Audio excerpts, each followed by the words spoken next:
So methods and animal census. Methods क्या क्या है एनिमल को सेंसस मतलब उसको कैलकुलेट करने के लिए। असेसमेंट ऑफ पॉपुलेशन चेंज, ये हम इसी रिक्वायरमेंट क्या है सेंसस की, यह है असेसिंग करना कि क्या असेसमेंट करना कि कितना क्या पॉपुलेशन चेंज हुआ है। ये की अंडरस्टैंडिंग है टेम्पोरल डायनेमिक्स, जो एरिया है उसका डायनेमिक्स क्या है, क्या चेंजेस है, और एंडेंजर्ड स्पीसीज कौन सी है, ये सब जानने में हेल्प मिलता है। ट्रैकिंग पॉपुलेशन, और ट्रैक कर सकते हैं पॉपुलेशन को, कहाँ पे क्या ज़्यादा है क्या कम है।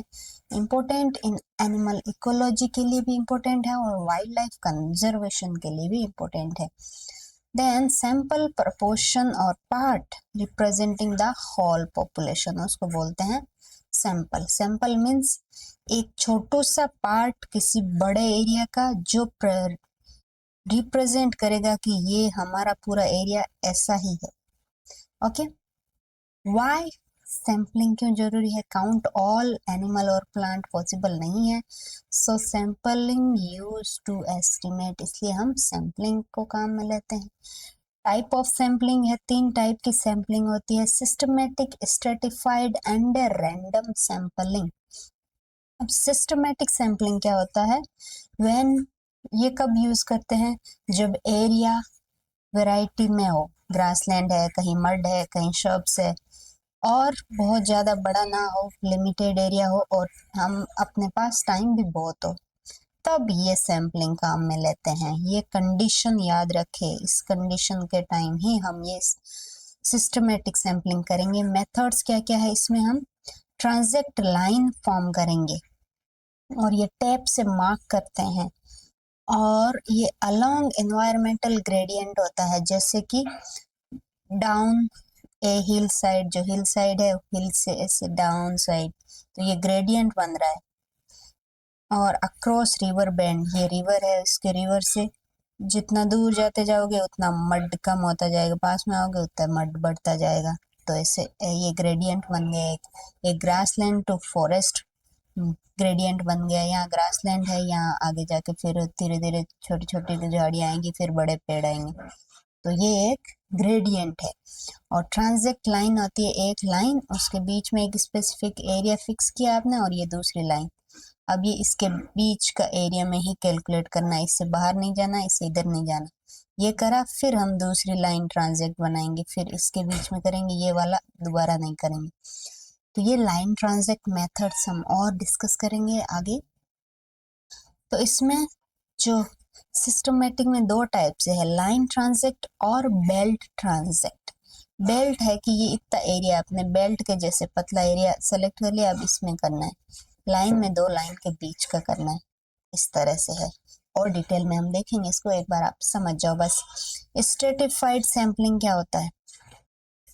ये मेथड है divide overall habitat into different areas status, and each area और सैंपल इज सेपरेटली, अलग अलग से सैंपल करना है उन सबको। एक बड़ा सा एरिया है, उसमें से हमने कुछ डिफरेंट डिफरेंट टाइप के एरिया को सेलेक्ट किया। यहाँ पे ये बड़ा एरिया था, इसमें ये वाला एरिया है जहाँ पे लेक प्रेजेंट है, ये वाला एरिया है जहाँ पे प्लांट ज्यादा है, फॉरेस्ट टाइप का एरिया है, यहाँ पे ये ग्रासलैंड एरिया है, यहाँ पे पॉपुलेशन ह्यूमन पॉपुलेशन ज्यादा रहती है, यहाँ पे बहुत खाली बंजर पहाड़ी एरिया है। तो इस तरह के अलग अलग एरिया को सेलेक्ट करेंगे और उनको सैंपल भी अलग अलग करेंगे। स्ट्रेटम क्या होता है? Each individual area with in habitat, एक हैबिटेट के अंदर ही अलग अलग इंडिविजुअल एरिया है, और वो अलग अलग टाइप के भी है। कब यूज करते हैं स्ट्रेटा या स्ट्रेटिफाइड सैम्पलिंग? जब लार्ज हैबिटेट हो और डिफरेंट कम्युनिटी हो वहाँ पे, तब यूज करते हैं। मेजर डिफरेंस बिटवीन एरिया में क्या क्या मेजर डिफरेंस होने चाहिए? Forest divided into grassland, dense forest, wetland, और इन सब को फिर अलग अलग से हम सैम्पलिंग करेंगे। देन रैंडम सैम्पलिंग क्या होता है? ये कब यूज करते हैं? जब एरिया यूनिफॉर्मली हो, बहुत बड़ा भी हो और टाइम आपके पास लिमिटेड हो, ये कंडीशन अप्लाई होती है। Large number of sample taken from different positions, तो यूनिफॉर्म एरिया है तो लार्ज सैंपल लेंगे अलग अलग जगह से, और फिर उस सैंपल को पूरे एरिया पे अप्लाई कर देंगे, उसका जो एनालिसिस आएगा। मेथड क्या क्या यूज होते हैं यहाँ पे, रैंडम में मेथड होते हैं, क्वाड्रेट फ्रेम यूज होती है, प्लेस ऑन ग्राउंड पे प्लेस कर दी उस क्वाड्रेट सैंपल को, वहां पे काउंट किया, मेजर किया, कैलकुलेट किया प्लांट या एनिमल कितने हैं, यही चीज रिपीट करनी है। अलग अलग पॉइंट हमने जो सेलेक्ट किए हैं वहां पे रैंडमली सेलेक्ट करने हैं, ऐसे नहीं कि आपने ये एरिया है और आपने यहीं पे 2-3 सेलेक्ट कर लिए और ये वाला एरिया छोड़ दिया, ऐसे नहीं करना है। रैंडम मीन्स रैंडम, हर एक एरिया का चीज कवर होना चाहिए। इम्पोर्टेंस क्या है इसकी, ट्रू रैंडमनेस जरूरी है। यहाँ पे आप रैंडमनेस के नाम पे ऐसे धोखा नहीं कर सकते कि ये आपके ये एरिया, यहाँ पे आप रहते हो तो ये एरिया चूज कर लिया, ऐसे नहीं होना चाहिए। True randomness is essential, require for correct statistical analysis, उससे जो स्टैटिकल एनालिसिस हम स्टैटिक्स अप्लाई करेंगे तो वो करेक्टली एनालाइज हो।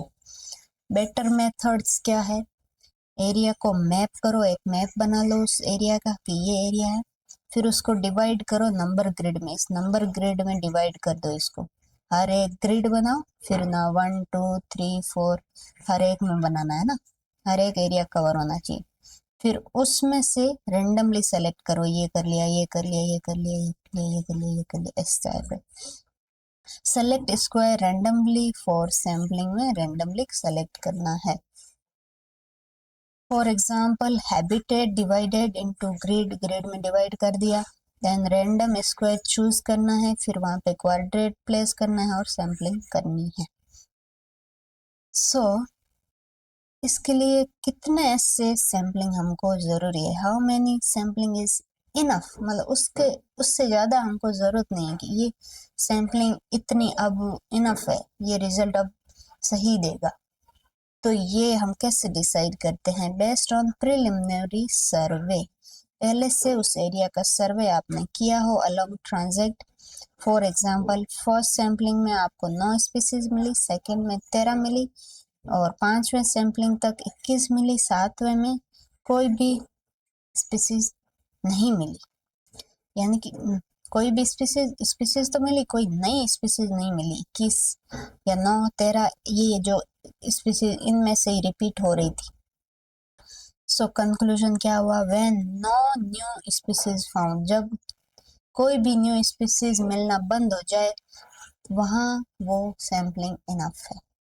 यानी कि आप पहले दिन गए 9 मिली, दूसरे दिन गए 13 मिली, चौथे दिन गए 21 मिली, फिर वही 9 9 21 ऐसे होता जा रहा है ना।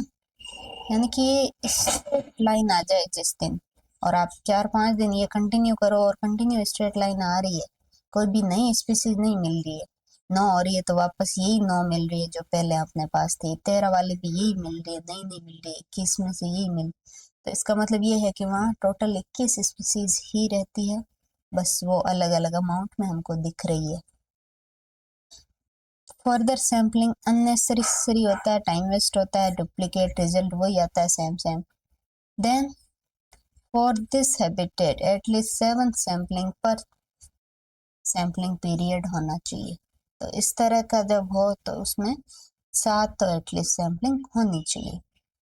देन है काउंटिंग मेथड, ये करेंगे हम नेक्स्ट क्लास के अंदर।